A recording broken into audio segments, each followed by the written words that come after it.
देश और दुनिया की 10 बड़ी खबरों में आपका स्वागत है। शुरू करते हैं फटाफट न्यूज। बात करते हैं देश भर के मौसम विभाग की। राजस्थान में कोहरे की विजिबिलिटी 10 मीटर, एमपी में 20 मीटर, यूपी हरियाणा के 66 जिलों में शीतलहर, जम्मू कश्मीर में टेम्परेचर -10 डिग्री पहुंचा। देश के 3 राज्यों में जम्मू कश्मीर, हिमाचल, उत्तराखंड में बर्फबारी जारी है। जम्मू कश्मीर के कई जिलों में तापमान 10 डिग्री तक पहुंच गया। हिमाचल प्रदेश और उत्तराखंड की कई सड़कें बंद हो चुकी हैं। बर्फबारी को देखने के लिए हिमाचल के शिमला से पिछले 2 दिन में 24,000 वाहन, 80,000 से ज्यादा टूरिस्ट न्यू ईयर का जश्न मनाने पहुंचे। मौसम विभाग के मुताबिक मंगलवार को पहाड़ में बर्फीली हवा, यूपी, बिहार, छत्तीसगढ़, मध्य प्रदेश, राजस्थान, पंजाब, हरियाणा, दिल्ली में तापमान गिरेगा। उत्तर भारत में शीतलहर और घने कोहरे का अनुमान है। उत्तर प्रदेश में 52 जिलों में शीतलहर चल रही है। 60 जिलों में घना कोहरा। मुरादाबाद, आजमगढ़ विजिबिलिटी 50 मीटर रह गई है। कानपुर सेंट्रल रेलवे स्टेशन से 37 ट्रेनें 8 घंटे की लेट चल रही हैं। हरियाणा के 14 शहरों में शीतलहर का अलर्ट जारी किया गया। मध्य प्रदेश में भी तापमान लगातार गिर रहा है। नीमच का पारा 3.5 डिग्री पहुंच चुका। वहीं राजस्थान के 3 दिन तक कोल्ड वेव का अलर्ट जारी किया गया। हिल स्टेशन माउंट आबू में कल 3 दिन के बीच पारा -1 डिग्री के आसपास पहुंच जाएगा। कश्मीर, हिमाचल और उत्तराखंड में बर्फबारी की हालात बहुत ही बदतर हैं। उत्तराखंड में चमोली में घरों में, सड़कों में, रोड पर बर्फ जमा हो गई है। यहाँ टेम्परेचर माइनस पर पहुंच चुका है। हिमाचल के लाहौल स्पीति में 1 फीट में ज्यादा बर्फ देखने को मिल रही है। श्रीनगर में तापमान सुबह 2 डिग्री माइनस पे पहुंच गया। यहाँ की डल झील जम चुकी है।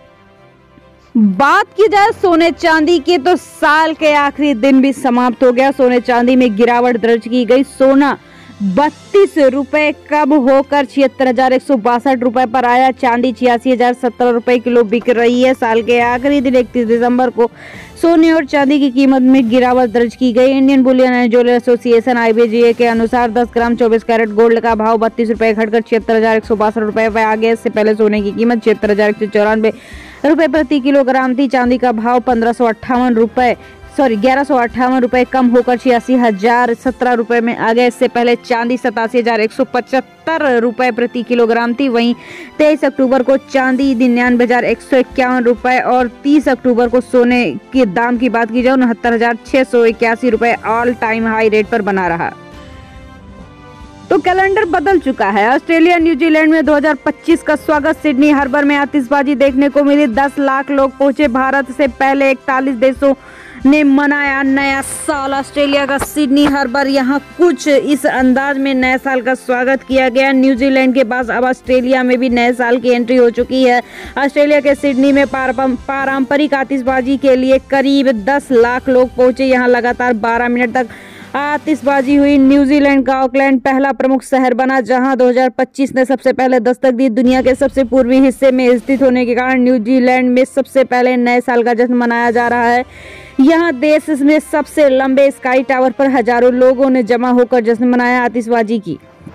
न्यूजीलैंड भारत से 7 घंटे पहले जबकि अमेरिका 9 घंटे बाद नया साल आता है। इस तरह पूरी दुनिया में नए साल आने की जर्नी 19 घंटों तक होती है।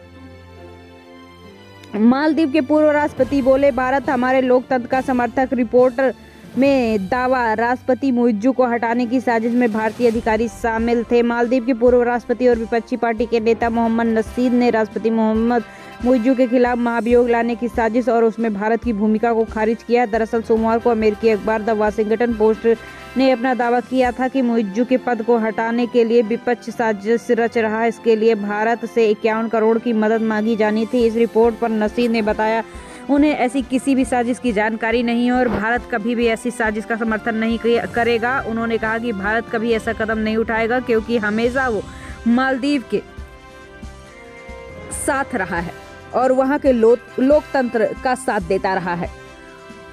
पाकिस्तान बना रहा है देश का सबसे बड़ा न्यूक्लियर प्लांट। 1200 मेगावाट होगी क्षमता। चीन की मदद से डिजाइन किया गया है। पाकिस्तान के प्रधानमंत्री शहबाज शरीफ ने चश्मा परमाणु ऊर्जा संयंत्र की 5वीं इकाई का कार्यक्रम अनावरण किया है। बिजली उत्पादन के लिए पाकिस्तान का सबसे बड़ा न्यूक्लियर पावर प्लांट बनने जा रहा है। इससे पाकिस्तान की न्यूक्लियर एजेंसी ने मंजूरी दी है।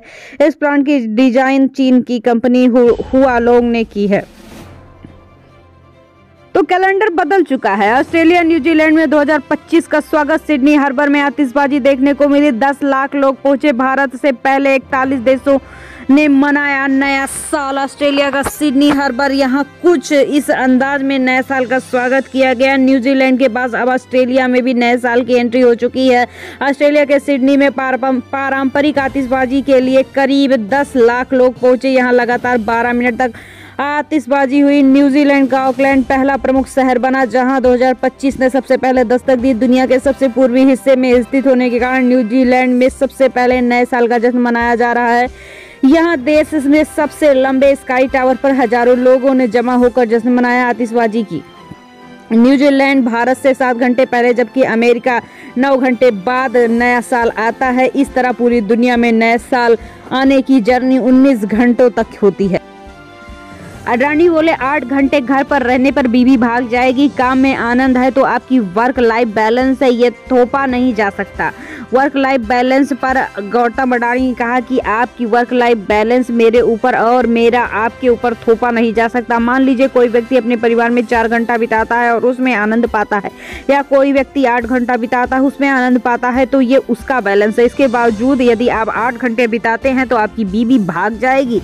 अडानी ने कहा संतुलन तब महसूस होता है जब कोई व्यक्ति वो काम करता है जो उसे पसंद होता है। जब कोई व्यक्ति यह स्वीकार कर लेता है कि उसे कभी न कभी जाना है तो जीवन आसान हो जाता है। गौतम अडानी का ये बयान इन्फोसिस के फाउंडर नारायण मूर्ति के सप्ताह में 70 घंटे काम करने वाले डिबेट के बीच आया। इन्फोसिस के चेयरमैन नारायण मूर्ति ने कहा कि 70 घंटे वर्क कल्चर पर काम किया जा रहा है। इन्फोसिस में मैंने कहा था कि दुनिया के टॉप कंपनियों के साथ अपना तुलना कीजिए। मैं आपको बता सकता हूं कि हम भारत के पास बहुत कुछ है। हमें अपने एक्सपीरियंस ऊंचे रखने चाहिए, क्योंकि 80 करोड़ लोगों को मुफ्त राशन मिलता है। इसका मतलब 80 करोड़ भारतीय गरीब हैं। अगर हम कड़ी मेहनत नहीं करना चाहते तो कड़ी मेहनत करेगा कौन?